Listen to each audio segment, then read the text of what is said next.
Shalom saudaraku, salam sejahtera di dalam kasih Tuhan kita Yesus Kristus. Senang sekali saya dapat berjumpa dengan saudara dalam kesempatan di saat ini. Dalam kesempatan ini saya akan menyampaikan firman Tuhan dengan judul Hidup dalam Kasih Kristus.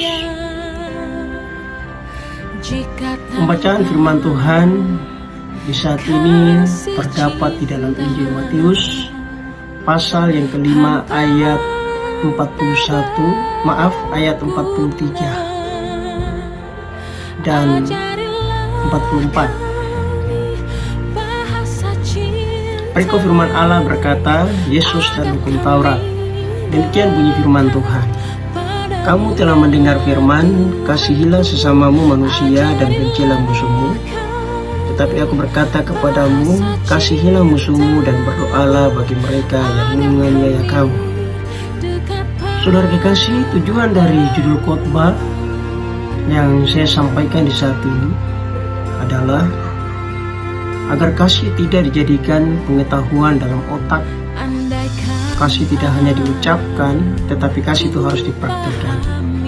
Atau dengan kata lain, perintah firman Tuhan. Selanjutnya, kita harus mengasihi semua orang yang ada di sekitar kita, di lingkungan pekerjaan kita, tempat di mana kita tinggal, kota di mana kita tinggal, daerah di mana kita tinggal, bahkan bangsa dan negara kita. Kita harus hidup mengasihi semua orang. Kasih itu bukan hanya diucapkan, tetapi kasih itu harus dipraktikkan. Bagaimana mempraktikkan kasih? Kita menunjukkan sikap kita, tutur kata kita, perbuatan kita, tindakan kita kepada orang-orang yang ada di samping kiri kanan kita, supaya mereka dapat merasakan bagaimana dampak dari kehidupan kita yang penuh dengan kasih.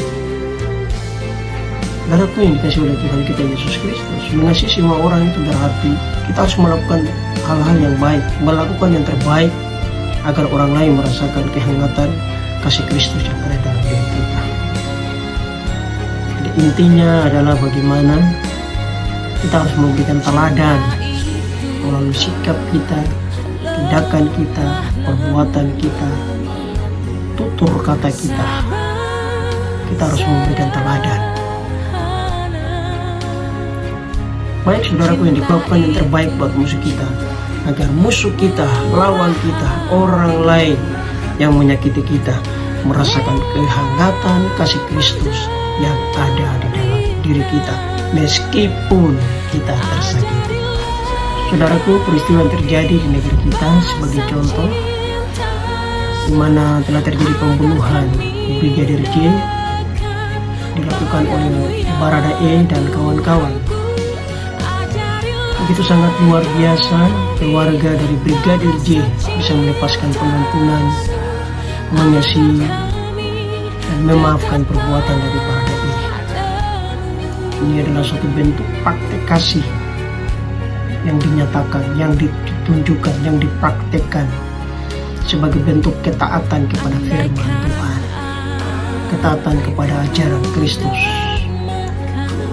Baik saudaraku yang dikasihi Tuhan, sebagai kesimpulan dari khotbah saya di saat ini, hidup di dalam kasih harus dimaknai dengan praktek, bukan hanya untuk dijadikan pengetahuan di dalam otak. Hidup dalam kasih berarti menghidupi kasih Kristus. Dengan apa saudaraku? Dengan mengasihi sesama dan mengasihi musuh kita. Mari kita hidup bagian yang pertama. Dan selanjutnya, bagian yang kedua, bagaimana orang percaya hidup di dalam kasih.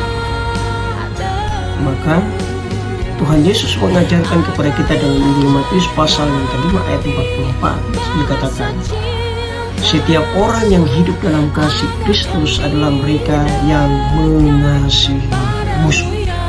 Saudara yang dikasih oleh Tuhan kita Yesus Kristus, perintah untuk mengasihi musuh berlaku bagi semua orang. Entah mereka yang telah menyakiti,